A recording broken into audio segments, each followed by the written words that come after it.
You've been trapped in a lie so deep, even your soul has forgotten the truth. Since the day you were born, the limits of your mind weren't shaped by reality, but by what was hidden, purposeful silence, disguised as tradition, habit, and repetition. You weren't taught how the world truly works. You were taught how to live inside someone else's illusion. But there was one who left behind the real guide, written in symbols, carved in stone, protected by time. This isn't just a myth or a god as you've been told. It was a master of awareness, who knew death, time, energy, and the soul, like we know gravity. His lessons weren't tales, they were blueprints. What you're about to discover isn't magic, it's knowledge. And if you really grasp it, you'll never look at the world, or yourself, the same way again. Most people never truly study the emerald tablets. They glance at quotes, share pieces, maybe even ink a phrase on their skin, but they never dig deep enough to uncover the hidden design, and that's not their fault. The tablets weren't meant for casual readers. They're locked, not with secret codes, but with words meant to push away the unprepared. The real truths are buried in metaphor, sound, and sacred geometry. But here's what no one says. Once you learn how to read them, not just word by word, but layer by layer, they stop sounding like poetry and start sounding like a guidebook. Because that's exactly what they are, a manual for the unseen. The emerald tablets describe a model of reality that doesn't begin with matter, it begins with frequency. Everything is vibration, and all vibration contains intelligence.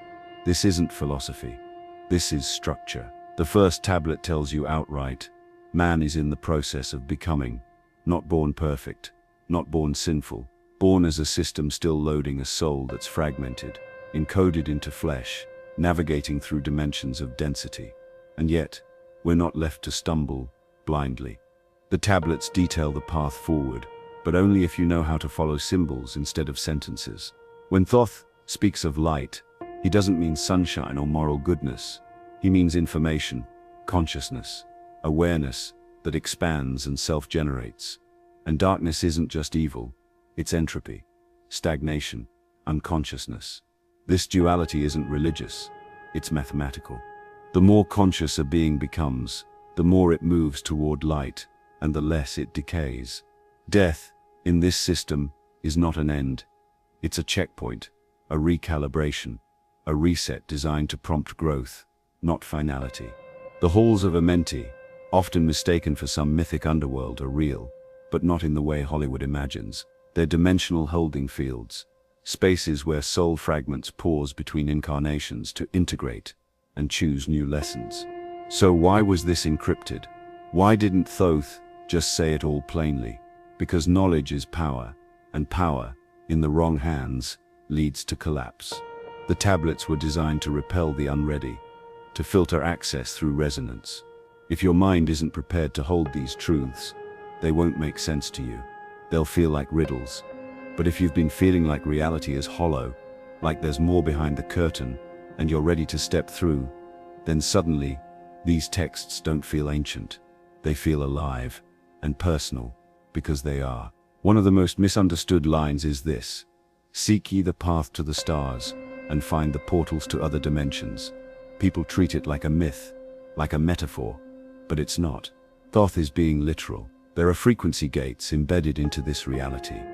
What we might call stargates or wormholes, accessible, not through machines but through conscious calibration, stillness, intention, vibration. This is why meditation isn't relaxation, it's navigation. The stiller your energy, the more aligned your frequency, the more reality begins to bend around you. That's not magic, it's mechanics. Some insights from these texts are too direct to share here. If you're ready, join the Insights Academy, our free newsletter for uncensored breakdowns and a free digital copy of the Cybelonian. Links in the description. The tablets also talk about breaking the cycle, not in a poetic, emotional way, but in a structural, mechanical one. The cycle is reincarnation, but not as karma or punishment. It's cause and effect across densities. If your frequency stays below a certain threshold, you re-enter. If you align with higher law, you graduate. But that law isn't moral. It's vibrational. It's rhythm, polarity, and harmony. This is why Thoth calls them laws, not suggestions. They're not spiritual fluff. They're architecture. You don't obey them because you're told to. You align with them because your soul literally can't evolve without doing so. There's one more thing most people miss. The tablets don't just describe the outer world, they describe you. Your body is a temple. Your cells are record keepers. Your blood is coded light. And the pineal gland, the so-called third eye, is not a symbol. It's a literal access point to higher dimensional information, a gateway, a receiver. Once activated, it starts pulling information directly from the field, bypassing language entirely. Intuition, downloads, knowing. That's why every ancient culture protected the pineal, and why modern systems attack it through chemicals, distraction, fluoride, overstimulation. Because once you can see beyond language, the programming stops working. So if you came here expecting vague mysticism, you're in the wrong place. This isn't abstract. This is a system, a detailed one. And once you understand how to read it, you won't need a guru or a priest. You'll realize Thoth didn't come to be worshipped. He came to remind you of something you already knew but forgot under the weight of this world. You've been told that Thoth was a god, an ibis-headed figure from Egyptian mythology, the scribe of the gods, a symbol of wisdom. That version is watered down, sanitized. It's a remnant of a truth too large to be explained by temples or statues. Thoth wasn't a god, he was a consciousness, ancient, evolving, transcending form and function. The idea of worshipping him would have been absurd to him. He didn't want followers, he wanted initiates, beings who remembered, because Thoth wasn't just one man. He was a role inhabited by an intelligence that transcended linear existence. The teachings speak of incarnations, not as singular lifetimes but as vessels. Hermes Trismegistus, Enoch, Metatron, different names, same current, same stream of consciousness, flowing through different ages, coded in different languages, adapted for different minds. Thoth wasn't bound to one body, one culture, or even one planet. In the tablets, he refers to himself as one who walks among men but is not of them. That's not poetic flair, that's a dimensional description. His presence wasn't local, it was multidimensional, meaning he could move in and out of densities, altering his form, shifting his expression, accessing time the way we access memory. When he says he descended from Atlantis to Egypt, he's not talking about geography. He's describing a vibrational descent from a higher frequency civilization to a lower one, from knowing into remembering, from structure into chaos. Atlantis, as he describes it, wasn't a mythic island but a civilization functioning on laws we've forgotten. Laws of sound, light, thought, and sacred geometry. When Atlantis fell, it wasn't because of war or weather, it was because its citizens fell out of alignment with the universal laws. Decay followed, systems broke down, and those who remembered, like Thoth, left with the intention to seed the next cycle of consciousness elsewhere. Egypt was one of those places, not because of its location, but because of its energy lines, its geometry, its role in the Earth grid. The pyramids weren't built for burials, they were built as transmitters, stabilizers, resonance chambers, machines aligned with celestial bodies and vibrational harmonics. Thoth designed them, not to impress kings, but to preserve knowledge through vibration, a library written in stone, sound, and shadow. This is why Thoth was called the scribe, not because he wrote down history, but because he encoded reality. He knew how to crystallize knowledge in form, how to trap frequency inside symbol, how to encode universal truth into visual structure. He was less of a writer and more of a programmer, and his code was consciousness itself. When you read the Emerald Tablets, or the Cybelian or the Hermetic texts, you're not just reading information, you're sinking into his field. His intention is still embedded in the frequency of the words. That's why you feel something shift when you engage with them deeply. That's not a coincidence, that's design. The question is, where is Thoth now? And the answer is not gone, just veiled. You don't lose a consciousness like that. It recycles, re-emerges, adapts, not as a man in robes, but as systems of knowledge, flashes of insight, dreams you can't explain, inner truths you never learned. but somehow always new. Thus appears where memory begins to return, where structure re-emerges out of chaos. And if you're watching this, that's not random, it's resonance. You're syncing with a current that has been looping through humanity for tens of thousands of years, a current that doesn't care about titles or temples, but about readiness. He said it clearly: when the student is ready, the teacher will appear. What he didn't say, but implied, is that the teacher might not come as a person. It might come as a shift, a breakdown, a question you can't stop asking, or a message like this, showing up on your screen at the exact moment your soul decided to remember. This isn't trying to be found, he's waiting for you to stop looking outside. Because the version of him you're meant to meet isn't walking in sandals under the Egyptian sun, it's encoded in the silence between your thoughts, waiting to reawaken.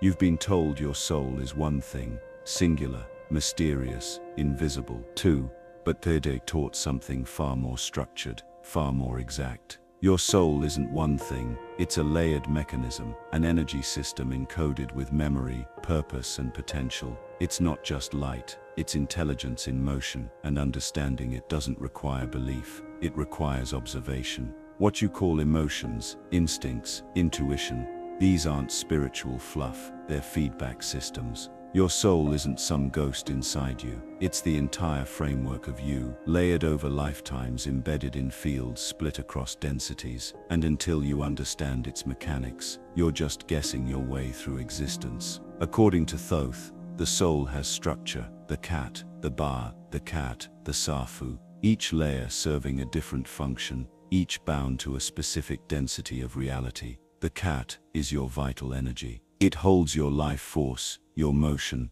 your will to act. The ba is your personality, the part that moves between realms, the expression of self that reincarnates with variation. The cat is the physical body, the shell, the anchor, and the safu is the spirit body, formed only through conscious alignment, refined over many lives.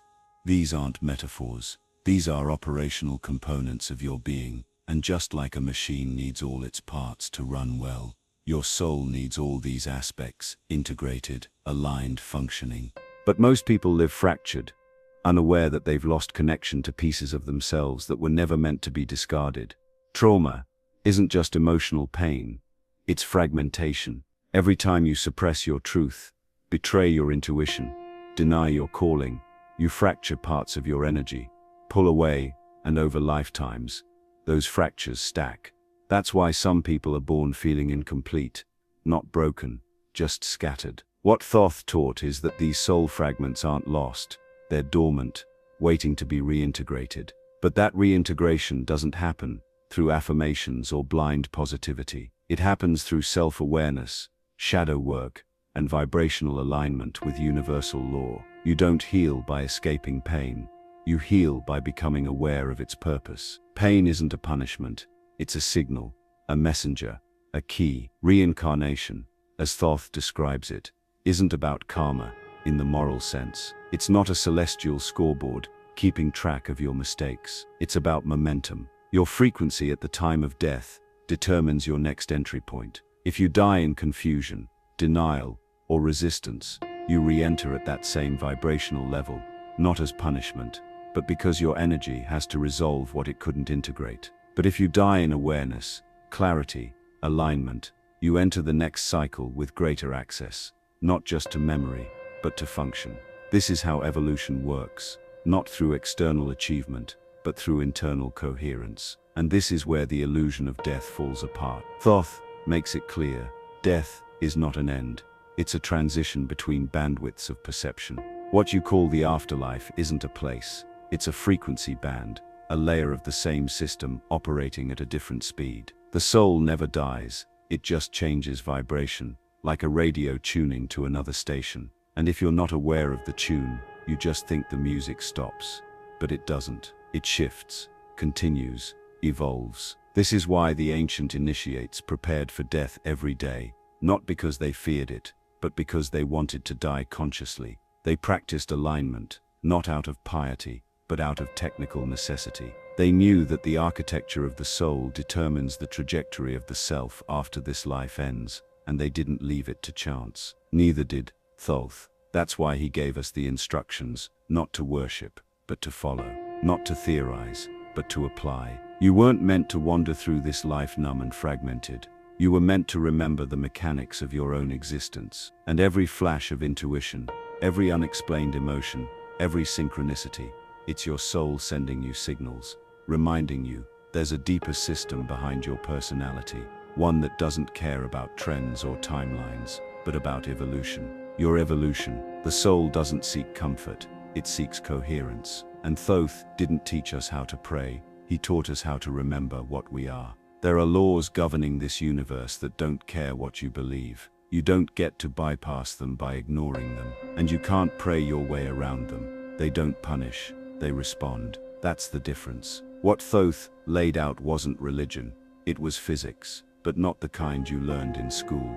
Not mechanical, not material, energetic, consciousness-based. And the most important thing he ever said about these laws was this: alignment isn't a choice, it's a necessity. You either align and ascend, or resist and decay. And that's not philosophy, that's how the structure works. The so-called laws of the universe, polarity, rhythm, vibration, cause and effect, these are not abstract ideas, they're the scaffolding of reality. The Kybalion touches them. Sure, Hermeticism summarizes them, but Thoth embedded them deeper. To him, these laws weren't just truths to understand, they were forces to master. Imagine trying to build a house without understanding gravity. Now imagine trying to build a soul without understanding these laws. That's what most people are doing, living out their lives in constant reaction, stuck in loops, caught in rhythms they didn't even notice were running them. Polarity means that everything has its opposite, and that both ends are the same thing, expressed at different intensities. Love and hate, same spectrum. Fear and courage, same scale. The power isn't in choosing one over the other. The power is in learning to transmute, to raise the frequency from one end of the pole to the other. This is why Thoth's teachings focus so much on mastery, not denial. Don't pretend you don't feel fear. Learn to shift it into clarity. Don't repress anger. Transmute it into action. The law doesn't demand purity, it demands awareness. Rhythm governs everything. Every high has a low. Every expansion has a contraction. Life moves like a pendulum. But the initiate learns how to anchor at the center, not to escape the swing, but to master the rhythm. When you're unaware, life feels like chaos, ups and downs without explanation. But when you start observing, really observing, you realize everything moves in cycles, emotional cycles, energetic cycles. Even the people you attract into your life are part of cycles, reflecting your current state of resonance. It's all precise, down to the second, down to the breath. Cause and effect is where most people get stuck. They think bad things happen to good people randomly. They don't. The universe isn't sentimental. It's responsive. Everything you experience is an echo of something you've set in motion. Maybe not in this life, maybe not even in this dimension, but the law never skips a beat. When you act in alignment, you don't need guarantees. You know what you're creating, because you know what you're sending. When you don't, you blame chance, fate, or other people. But the law doesn't care about blame, it only mirrors. Balance isn't about being neutral. It's about being aware of both poles and choosing where to stand. Thoth spoke constantly of balance, not because he was advocating peace and quiet, but because he understood the consequences of imbalance. When you ignore rhythm, you burn out. When you resist polarity, you fracture.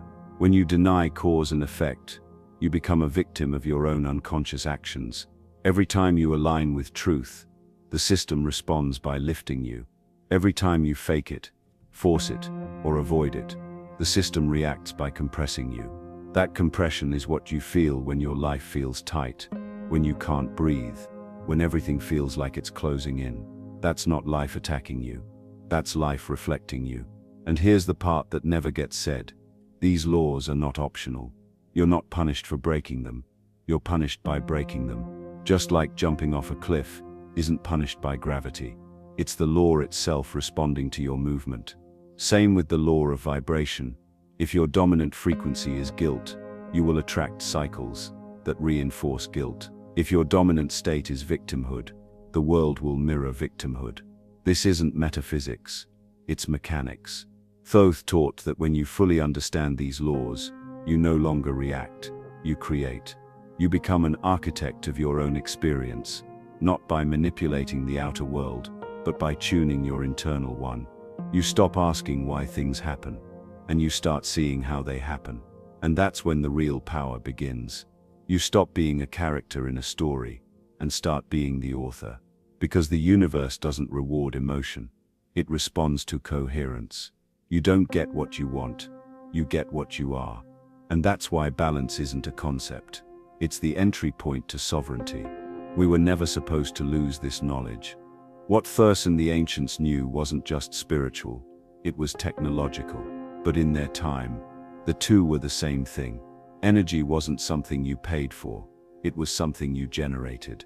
Motion wasn't limited to physical engines, it was accessed through frequency. They weren't building temples for gods, they were building devices, systems, machines of light and stone that interacted with consciousness, like code with hardware. And when you strip away the mysticism and actually listen to what Thoth described, you start to see that what we call myth is really just memory. Too advanced for us to recognize. Take the pyramids. You've been told they're tombs, monuments, maybe even cultural artifacts. But look closer. Every angle, every proportion, every alignment is perfect, down to fractions of a degree. That's not for decoration, that's for function. The Great Pyramid wasn't built as a tomb, it was built as a transducer, a device designed to collect, focus, and distribute energy, aligned with the stars, embedded in the Earth's energy grid. It was a tuning fork between dimensions.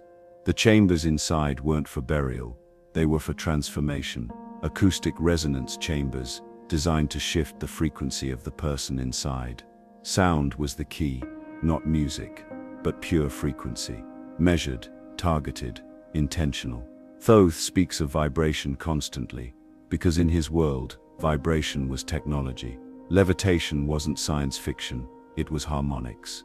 You vibrate an object at the right frequency, and it loses weight. You surround it with tuned energy fields, and it moves. No cranes, no engines, just law, precision, and sound. That's why every sacred site in the world echoes the same geometries, the same ratios, the same directional alignments. Because they weren't copying each other, they were accessing the same universal template. They were syncing with the same source code. Even the so-called magic Thoth describes isn't magic at all. It's instruction.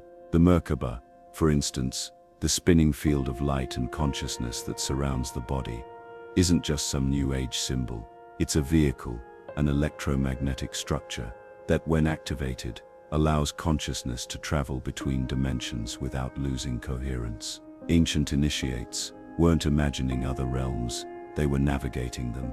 And the training wasn't symbolic, it was mechanical. Visualization, breathwork, intention, these were the controls, the operating system. Because you don't access higher planes with belief, you access them with frequency alignment, and that requires discipline, not devotion, precision. Thoth also hinted at crystalline technology, devices that store and amplify consciousness, not chips, not circuits, crystals, living data structures that resonate with intention. There are myths of the Firestone, a crystal used in Atlantis to power entire cities. Is it a myth, or is it memory distorted by time? The ancients spoke of orbs, staffs, tablets, not as relics, but as tools, interfaces, ways to manipulate energy in real time. And we lost that, not because it failed, but because we fell. Our frequency dropped, our memory dimmed. And so we started calling these tools sacred instead of functional. We stopped building with resonance and started building with ego. Today we think technology is screens and algorithms. But real technology was never meant to separate us from ourselves. It was meant to amplify what we already are. You didn't need to escape your body, you needed to activate it. You didn't need to upload your mind, you needed to synchronize it. Thoth didn't teach technology as a replacement for the human being. He taught it as a mirror, a bridge, a way of syncing internal power with external structure. The pyramid wasn't the miracle, you were. The pyramid was just the amplifier. The tragedy isn't that this technology disappeared. It's that we stopped believing it was real. We got distracted by machines that work outside of us and forgot the machinery within. We started worshipping the stone and forgot how to shape frequency. But the knowledge isn't lost, it's just hidden, behind language, behind symbolism, behind assumptions. And the moment you stop seeing Thoth's world as fantasy, the moment you let go of the idea that this is ancient poetry, it all starts clicking, not as a belief system, but as a blueprint, a user manual waiting for you to remember how to read it. Time is the biggest illusion ever sold, and nearly everyone bought it.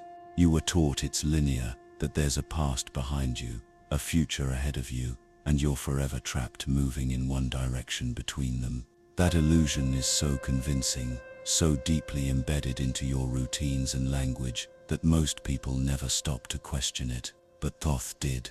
He didn't just question time, he dismantled it. According to his teachings, time is not a straight line, it's a frequency field, a navigable construct, a dimension of motion, not of truth. And once you understand how it actually works, you stop being a prisoner of your past, or a victim of your future.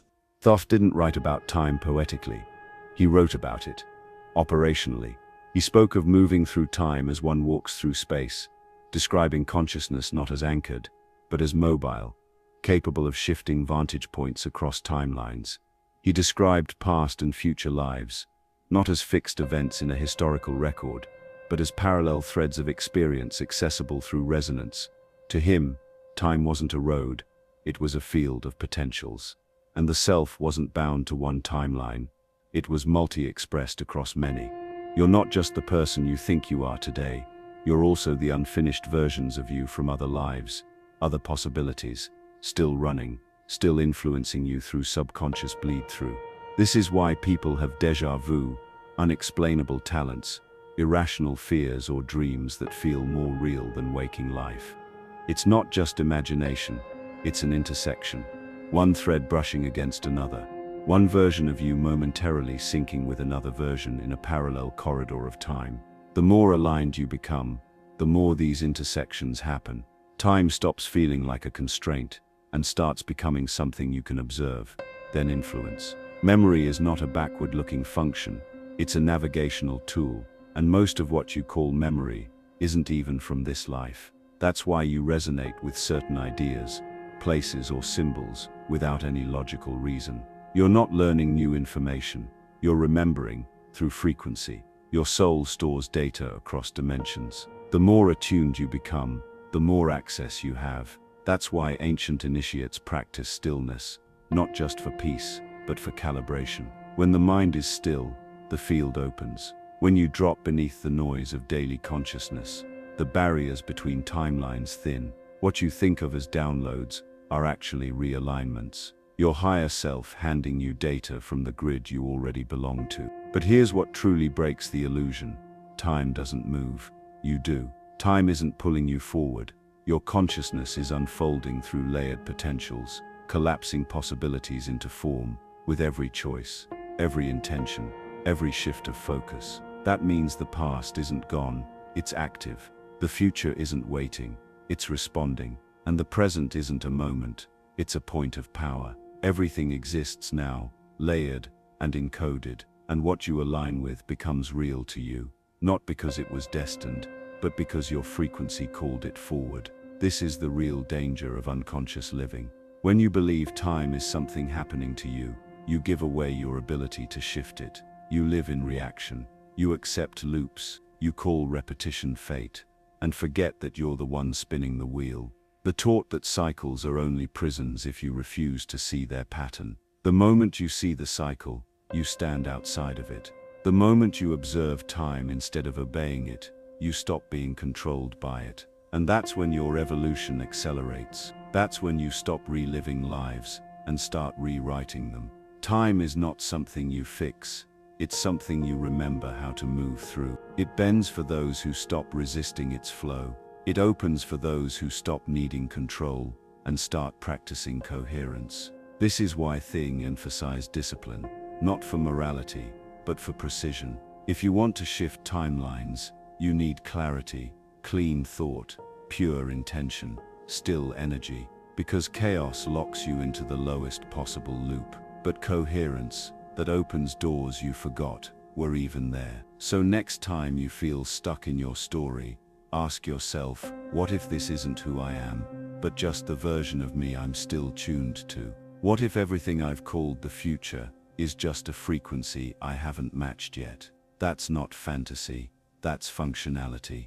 And it's been here the whole time, hidden behind your watch, hidden in plain sight. Thoth never asked you to believe, he asked you to remember, because nothing he taught was meant to be worshipped, it was meant to be used. His entire system, scattered across the tablets and encoded in the rituals of ancient schools, was never about escaping the world, it was about transcending it from within. Ascension wasn't a reward for good behavior, it wasn't earned through suffering or devotion, it was alignment, resonance, and remembrance, measured not by how much you believe, but by how well you integrate the structure of reality into how you live, breathe and think. Ascension, as Thoth described it, is a state of vibrational clarity. It's what happens when your frequency becomes so coherent, so stable, that you naturally rise out of the density loops that trap most of humanity. These loops, emotional reactivity,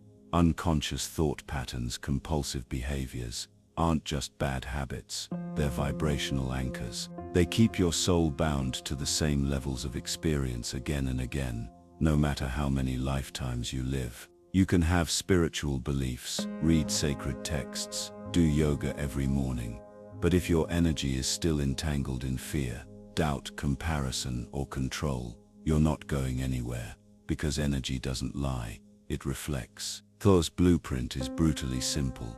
Clean your signal, your vibration is the language of your being, and the universe responds to it with absolute precision. If you hold resentment, you experience timelines that reflect it. If you radiate gratitude, opportunities that match it begin to surface. It's not philosophy, it's the law. So the path forward is not upward, in the sense of floating towards some ethereal heaven. It's inward. Stillness, intention, and awareness are the tools. When you go inward with discipline, not as escapism, but as recalibration, you begin to synchronize with the field of creation itself. And once you're in sync, you don't chase outcomes, they unfold. This is why This emphasized intention. Every thought you think shapes your field. Every emotion you sit with recalibrates your direction. Most people are trying to manifest from fractured minds, scattered attention, competing desires, unconscious beliefs running beneath their words. That's why nothing sticks. Intention only works when the signal is clean. And to clean the signal, you have to observe it, without judgment, without self-deception. That's what initiation was about in the ancient temples. Not ceremonies, not rituals for show.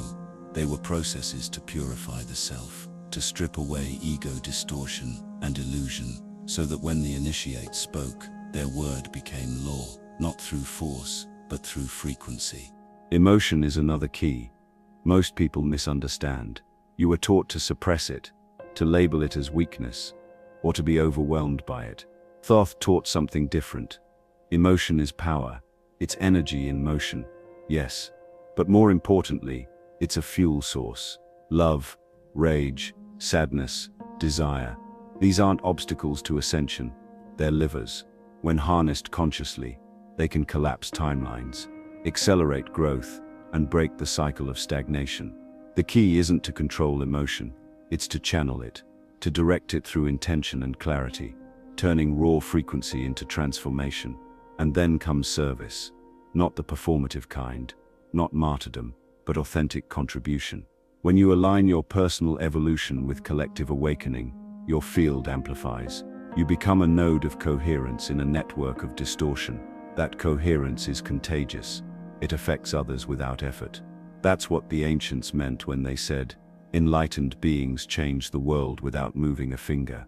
Their presence recalibrates the field. And that presence isn't about personality, it's about purity. The more you remember what you are, the more you emit a frequency that others feel but can't explain. This is the real ascension path.